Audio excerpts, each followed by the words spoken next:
शांति। आज 2 मई 2024 भारत में सतगुरुवार है। Today is 2 May 2024 and it's Thursday in Bharat.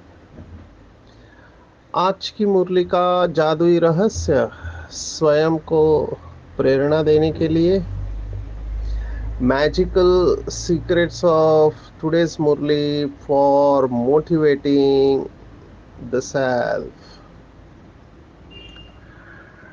आज की साकार मुरली में बाबा ने आध्यात्मिकता का फाउंडेशन निश्चय के ऊपर ध्यान खिंचवाया है और बताया है कि कैसे कुछ बच्चे प्रश्न पूछकर मूंझते हैं जिनकी तकदीर में नहीं है।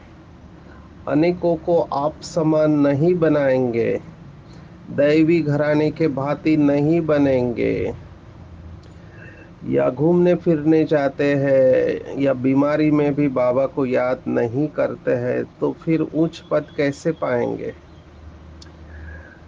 बाबा ने नया शब्द इस्तेमाल किया, पवित्र बेगर। अभी तक राज ऋषि कहते थे, राजयोगी कहते थे, आज पवित्र बेगर कहा हुआ है। उसकी गहराई में भी हम जाएंगे। बाबा ने देखो साकार में कहा था कि आगे चलकर तुम्हारी मुरली लाखों करोड़ों के अंदाज में छपेगी। अभी हम वो देख रहे हैं और कैसे भगवान का हाथ और साथ पकड़कर हम खुश नसीब हो सकते हैं और जमा का खाता, दुआओं का खाता कैसे बढ़ा सकते हैं। आज पंछियों को भी बाबा ने याद किया, बुलबुल, कबूतर और तोते। इसके बारे में भी हम देखेंगे। शुरुआत करेंगे भगवान की प्रॉमिस से। आप सोचो, लौकिक में कोई प्रॉमिस करता है। भारत में जो नोट होते हैं 500 का, उसके ऊपर लिखा हुआ रहता है कि आई प्रॉमिस टू पे बियरर। माना वो जो गवर्नर होता है आरबीआई का, वो प्रॉमिस करता है कि जिसके पास 500 का नोट है तो उसको मैं 500 रुपये देने का प्रॉमिस करता हूँ। तो ये आरबीआई के गवर्नर का प्रॉमिस है। मुझे पता नहीं कितने भाई बहनों ने इसको पढ़ा है या देखा है। हिंदी में कहते हैं, मैं धारक को 500 रुपये अदा करने का वचन देता हूँ। प्रॉमिस माना वचन। I promise to give the bearer the sum of ₹500। तो ये गवर्नर का प्रॉमिस है कि आपके पास 500 रुपये का नोट है तो आपको 500 रुपया देने का वो प्रॉमिस करता है। लौकिक में देहदारी कितने प्रॉमिस करते हैं। पत्नी अपने पति को प्रॉमिस करती है, पति अपने पत्नी को प्रॉमिस करते हैं शादी के फेरे लेते वक्त कि तुम्हारे बगैर मैं किसी के बारे में सोचूंगी नहीं। इवन इलेक्शन के बाद में जो शपथ लेते हैं, वो शपथ फिर वो प्रेसिडेंट हो, प्राइम मिनिस्टर हो, मिनिस्टर हो, चीफ मिनिस्टर हो, सभी शपथ लेते हैं कि मैं प्रॉमिस करता हूँ कि भारत के संविधान को फॉलो करूंगा और अपने अधिकारों का गैर फायदा नहीं लूंगा। तो प्रॉमिस तो दुनिया में बहुत होते हैं। किसी ने कहा है कि प्रॉमिस तोड़ने के लिए ही दिए जाते हैं। माना जो शादी के वक्त प्रॉमिस करते हैं, शादी के बाद फिर किसी और के साथ, जिसे बाबा ने कहा बेवफा बन जाते हैं। ऐसे यहाँ पर भी है।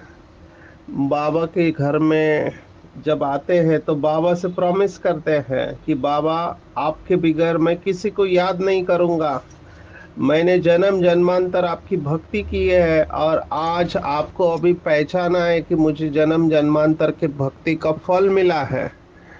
कितना प्रॉमिस करते हैं बाबा से। बाबा ने इसके बारे में अलग शब्द कहा हुआ है कि कायदा या जो प्रतिज्ञा पढ़ते हैं, मुझे याद आ रहा है शिवरात्रि के ऊपर प्रतिज्ञा पढ़ते हैं। कितने बार ये प्रतिज्ञा पड़ी है, लेकिन ये सब होने के बावजूद भी कई बाबा के बच्चे समर्पित या घर गृहस्थ में रहने वाले, उन सभी ने बहुत कुछ प्रॉमिस करके फिर बाबा का हाथ छोड़ दिया है। लेकिन भगवान की प्रॉमिस और देहदारियों की प्रॉमिस दोनों में फर्क है। भगवान की प्रॉमिस और देहदारियों की प्रॉमिस दोनों में फर्क है। यहाँ पे स्वयं भगवान हमको प्रॉमिस कर रहा है कि बच्चों, आपके बुलाने पर मैं आया हूँ तो मैं तुमको अपने घर जरूर ले जाऊंगा। आप चाहो न चाहो, जबरदस्ती भी हिसाब किताब चुकता करा के ले जाऊंगा। अभी ये भगवान का प्रॉमिस है। माँ बाप अपने बच्चों को बहुत समझाते हैं। हमारी बहनें 7 डेज कोर्स में चक्र का जब लेते हैं तो उसमें ये उदाहरण देते हैं कि शाम हो गई है, अंधेरा होने वाला है। माँ बाप बुलाते हैं बच्चों को कि चलो घर आओ, अंधेरा हो गया है, लेकिन बच्चे सुनते नहीं है। तो पहले तो प्यार से, अगर नहीं सुना तो मार से भी उनको घर पे लेकर आते हैं। कुछ ऐसे ही बात आज बाबा मुरली में कह रहा है कि मैं तुम्हारा माता पिता हूँ और मुझे तुमने बुलाया हुआ है, तुम्हारे बुलाने पर मैं आया हूँ। और मैं तुम्हें प्रॉमिस करता हूँ कि मैं तुम्हें वापस लेकर जाऊंगा, आप चाहो या न चाहो। आज तो बाबा ने ऐसा शब्द इस्तेमाल किया, जो कमजोर दिल वाले हैं वो डर सकते हैं। कई लोग विनाश की बातें सुनकर डर जाते हैं।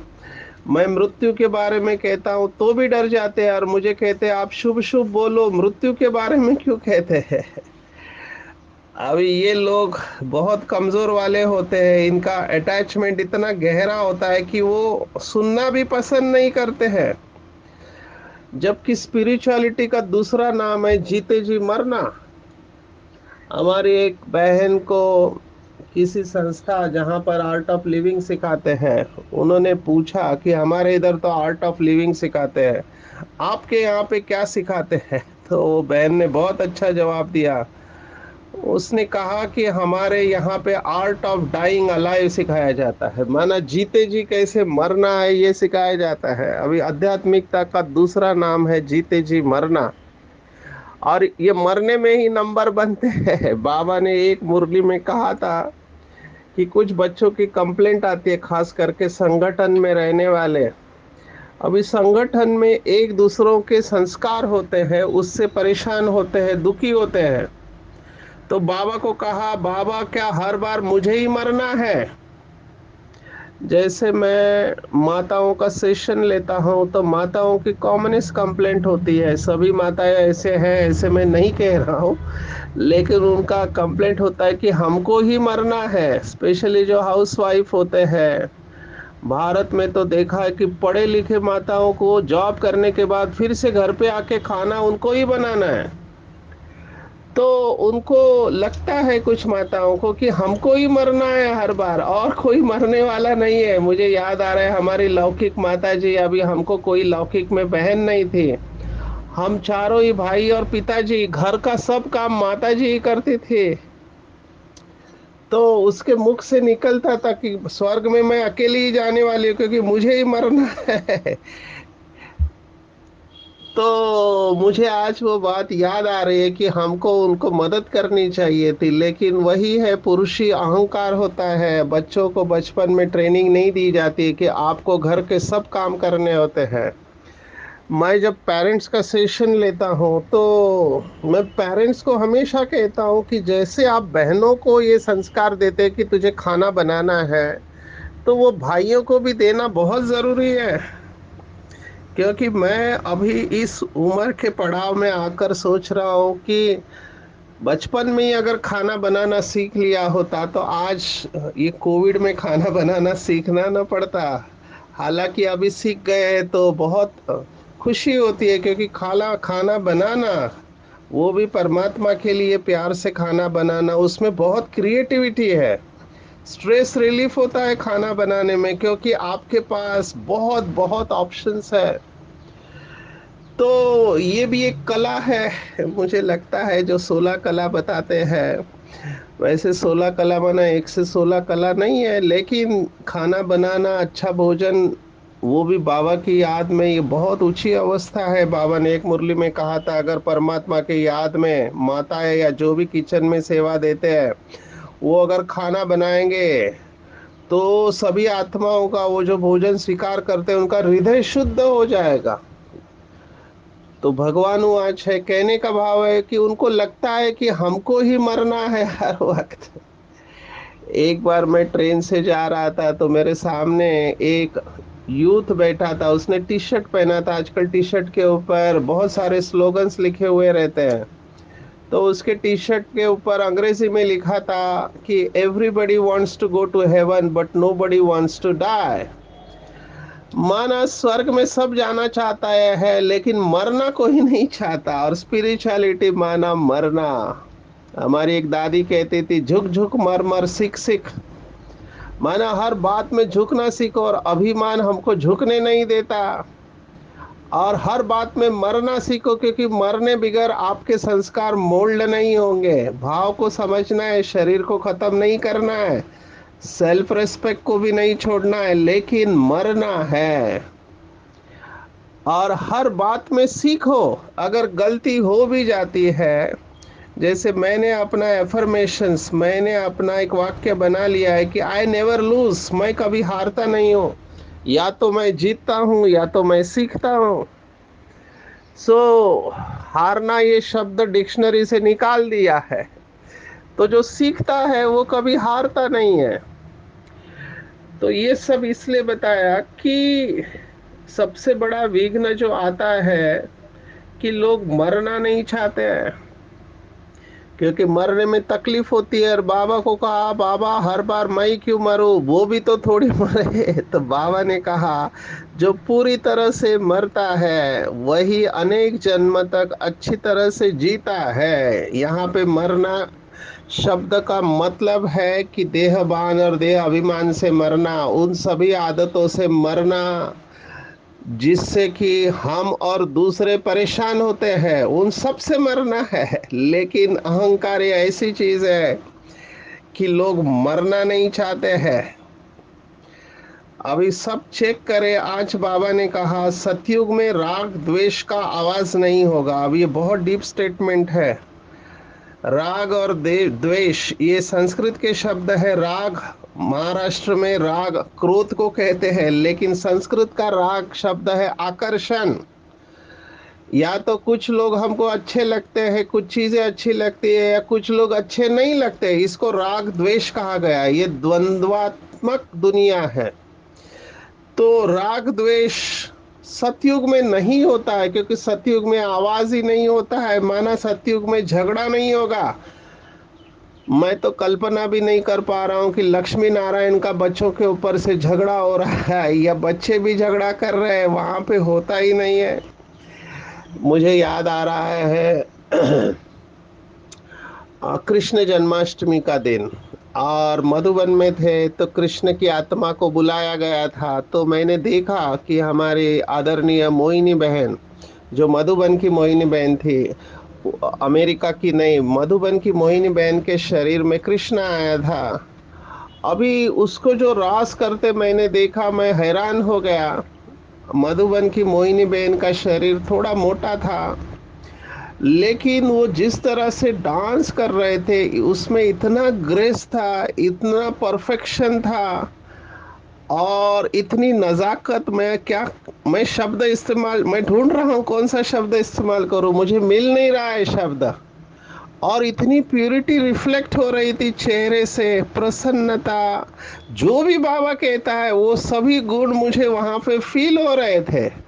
तो मैं खो गया सतयुग में, कितना सुख होगा, कितने जेंटल होंगे लोग, जोर से भी नहीं बोलेंगे, वो कदम ही इतना सॉफ्टली प्यार से डाल रहे थे। तो मैं सोच रहा था कि साकार में मोहिनी बहन को ये संभव नहीं था, लेकिन वो जेंटलनेस, वो प्यूरिटी, क्या कहूँ। तो आप सोचो, आज बाबा ने कहा दैवी घराने के भांति बनने के लिए खूब पुरुषार्थ करना पड़ेगा। अभी तो हालत ऐसे है कुछ लोगों की कि कुछ बोला तो मूड ऑफ हो जाता है। मेरे पास ऐसे काफी लोग काउंसलिंग के लिए आते हैं जो नाराज होते हैं। नाराज लोगों की संख्या बढ़ते जाती है, और कुछ लोगों को लगता है कि हम नाराज हो गए तो दूसरे हमको मनाना चाहिए, ऐसे भी कुछ लोगों का नेचर होता है। बाबा ने हमको बहुत बड़ा महावाक्य दिया। मैं तो कहता हूँ राजयोगी उसे ही कहते हैं जो कभी नाराज नहीं होते हैं। राजयोगी माना जो कभी नाराज नहीं होते, जो नाराज होते हैं उनको हम नाराज योगी कहेंगे, उनको राजयोगी नहीं कह सकते। तो चेक करना चाहिए मैं राजयोगी हूँ या नाराज योगी हूँ। क्योंकि नाराज बाबा के महावाक्य है जो यज्ञ में फेमस हुए हैं, जो बाहर वाले भी इस्तेमाल करते हैं। अभी बाबा के बहुत सारे महावाक्य, उसमें का ये सिक्सर है बाबा का। बाबा ने कहा था जो राज को जानते हैं वो कभी नाराज नहीं होते। कितना सुंदर है। और राज क्या है? तो राज ये है कि हर आत्मा का अपना संस्कार है, हर आत्मा का रोल अलग अलग है, और हर आत्मा ड्रामा प्लान अनुसार अपना कल्प पहले वाला रोल प्ले कर रही है। नाराज होने का प्रश्न ही नहीं आता है। नाराज अगर कोई होता है किसी भी परिस्थिति में, तो समझना चाहिए कि वो इनडायरेक्टली दुनिया को बता रहा है कि मेरे अंदर अभी तक इतनी समझ नहीं आई कि मैं इस परिस्थिति में राजी रह सकूं।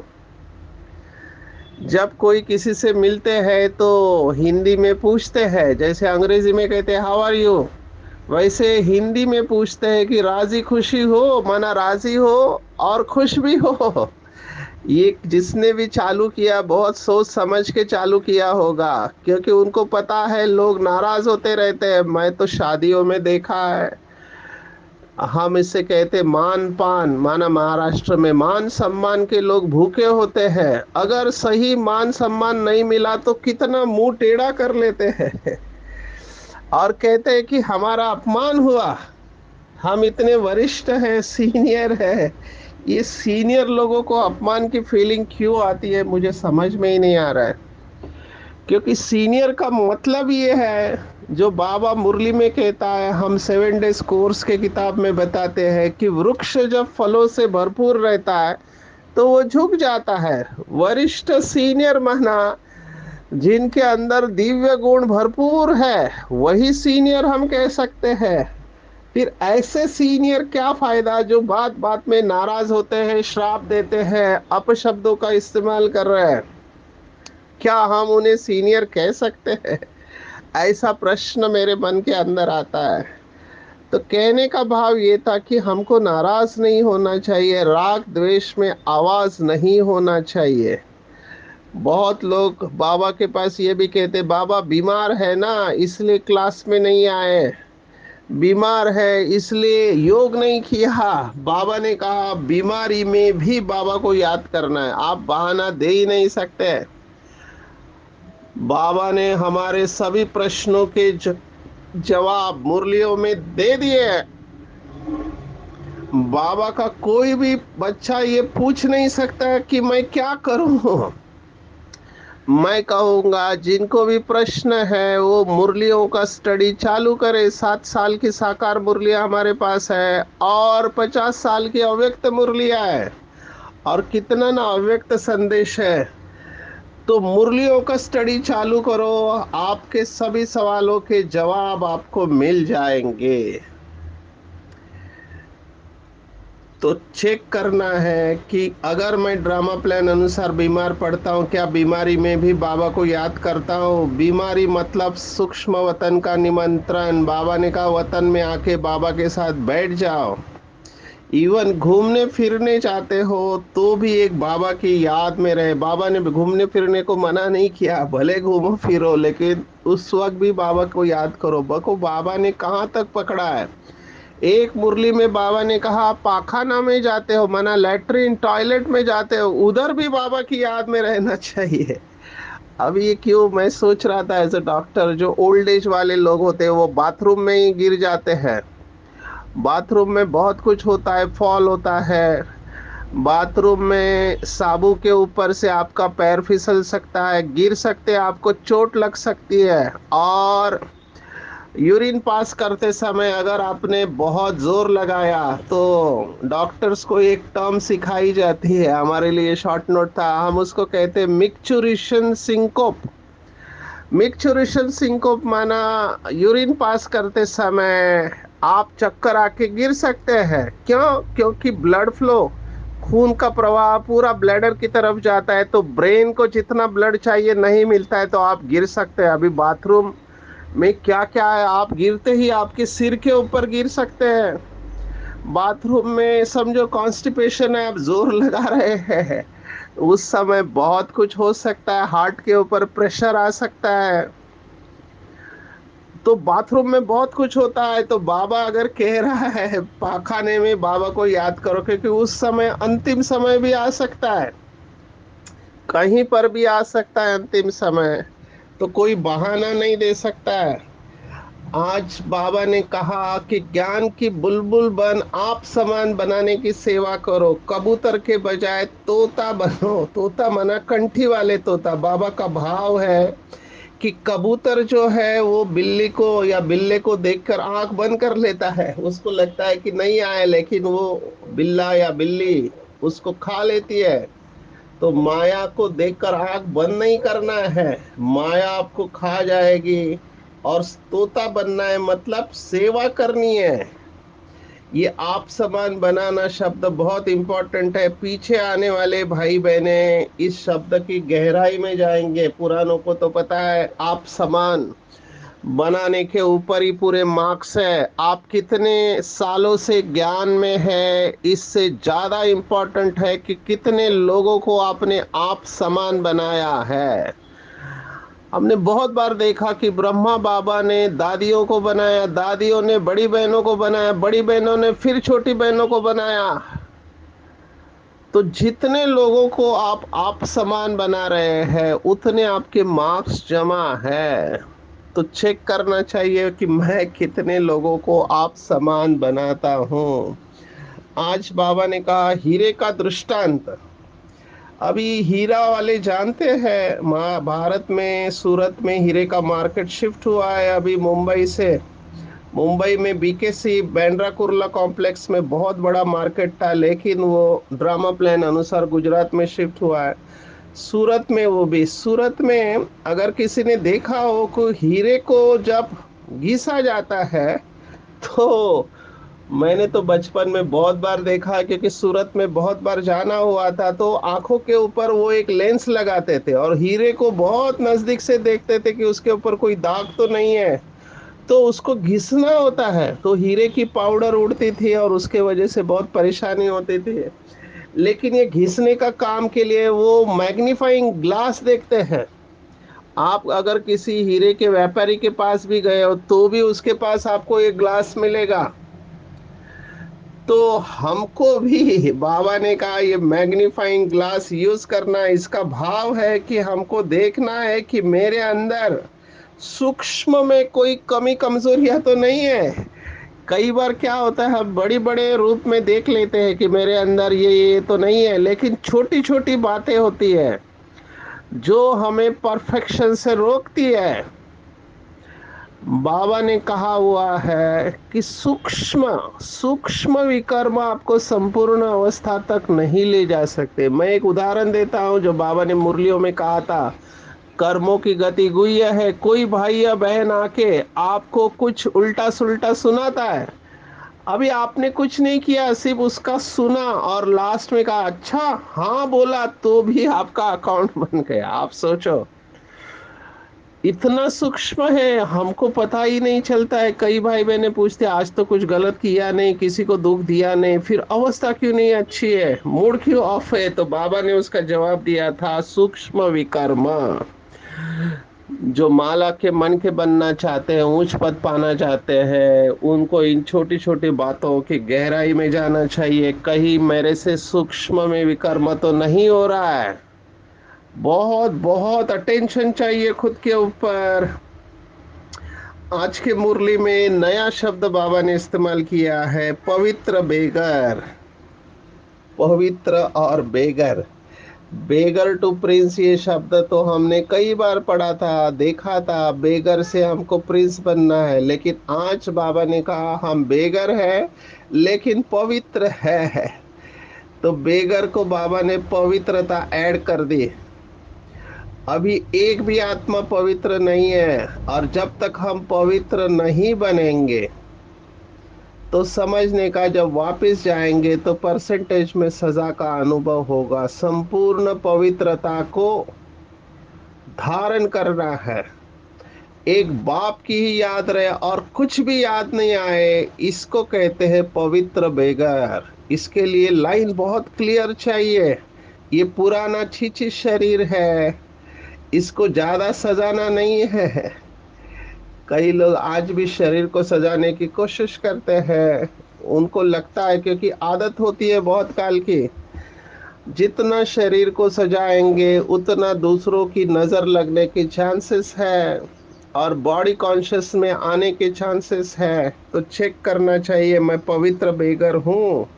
अखबार में भी बाबा ने स्पष्ट कहा है, भल खर्चा हो लेकिन बाप का पैगाम सबको देना है। अभी ये तो बहुत जोर शोर से हो रहा है। बाबा की मीडिया विंग है, प्रिंट और इलेक्ट्रॉनिक मीडिया। और शिवरात्रि पर शिव दर्पण निकलता है जो घर घर में पहुंच गया है। एक बात जो मैंने देखी नहीं है, कुछ लोगों ने कोशिश की होगी, बाबा ने कहा था कि हेलीकॉप्टर से भी आपको पर्चा गिराना है। अभी ये सब इसके लिए परमिशन लगता है, तो हेलीकॉप्टर से भी आपको पर्चे गिराने एक मुरली में बाबा ने कहा था। प्रश्न नहीं पूछना है। कई लोगों के दिमाग में बहुत प्रश्न पूछते हैं। आज बाबा ने कहा ये जो देलवाड़ा है या पहाड़ी है, वहां के मंदिर टूट फूट जाएंगे तो फिर कैसे बनेंगे? ऐसे ऐसे प्रश्न पूछ के कोई कंफ्यूज कर देते हैं अपने आप को। तो हमको कंफ्यूजन में नहीं रहना है, क्लैरिटी में रहना है। बाबा के ऊपर पूरा निश्चय होना चाहिए। बाबा ने कहा ये मंदिर कल्प कल्प बनता है, ये सब पहाड़ियाँ आदि टूट फूट गई फिर बनेगी कैसे, ये ख्यालात नहीं करने चाहिए। जो भी होगा ड्रामा प्लान अनुसार होगा। विशेष आज बाबा ने कहा कि हाथ और साथ, ये दो शब्द है, हाथ और साथ। तो बुद्धि का साथ और सहयोग का हाथ, माना बुद्धि से बाबा के साथ रहे और हाथों से बाबा की सेवा करे, जिसे बाबा कहते हैं हथ कारडे दिल यारडे। ऐसे बाप के सदा सहयोगी बनते हैं, मन की लगन एक में रहते हैं। तो जैसे कि बाबा का शब्द बहुत सुंदर है, गॉडली गार्डन में हाथ देकर साथ साथ चल रहे हैं। इससे सदा मनोरंजन में रहेंगे, सदा खुश रहेंगे और संपन्न रहेंगे। ऐसे खुश नसीब आत्माएं सदा ही मौज का अनुभव करती रहती है। तो चेक करना चाहिए, क्या मैं खुश नसीब हूँ, मनोरंजन में रहती हूँ?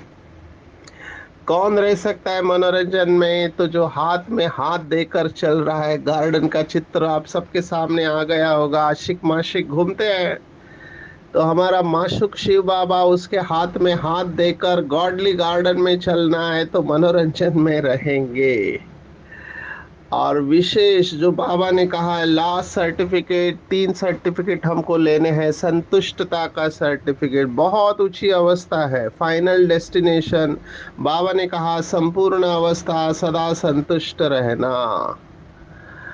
ऐसी आत्माओं का ही दुआओं का जमा का खाता होगा। सदा संतुष्ट रहना और संतुष्ट करना। संतुष्ट रहना एक बार इजी लगता है कुछ लोगों को, लेकिन दूसरों को संतुष्ट करना बहुत मुश्किल है, क्योंकि कुछ आत्माएं अपने संस्कारों से दुखी रहते हैं, उसके प्रति शुभ भावना रखना है, तो इसके ऊपर चिंतन करें कि संतुष्ट कैसे रह सकते हैं। एक मुरली का इसे सुना रहा, बाबा ने कहा स्वयं से संतुष्ट रहना है, श्रीमत की लकीर के अंदर रहो। बाप से संतुष्ट रहना है तो सच्चे दिल पर साहब राजी, और दूसरों से संतुष्ट रहना है तो रिगार्ड दो और रिगार्ड लो। चेक करना है ये तीनों सर्टिफिकेट मेरे पास है या नहीं है। आज की मुरली में टेक होम है कि मुझे दैवी घराने के भांति बनने के लिए खूब पुरुषार्थ करना है, हर वक्त बाबा की याद में रहना है, बीमारी में घूमने फिरने जाते हैं, मैग्नीफाइंग ग्लास से चेक करना है मेरे अंदर सूक्ष्म कमी कमजोरियां तो नहीं है, सूक्ष्म में दाग तो नहीं लगे हैं जैसे हीरे के ऊपर लगते हैं। क्या मैं पवित्र बेगर हूँ, ज्ञान की बुलबुल करता रहता हूँ टिकलू टिकलू, और मैंने कितनों को आप समान बनाया, क्या हर कदम में मेरे पदम है, क्या मैं बुद्धि के साथ और सहयोग के हाथ के द्वारा गॉडली गार्डन में घूमती रहती हूँ, मौज और मनोरंजन का अनुभव करती हूँ, क्या मैं संतुष्ट रहकर औरों को भी संतुष्ट करती हूँ और दुआओं का जमा का खाता बढ़ाती हूँ। अच्छा, ओम शांति।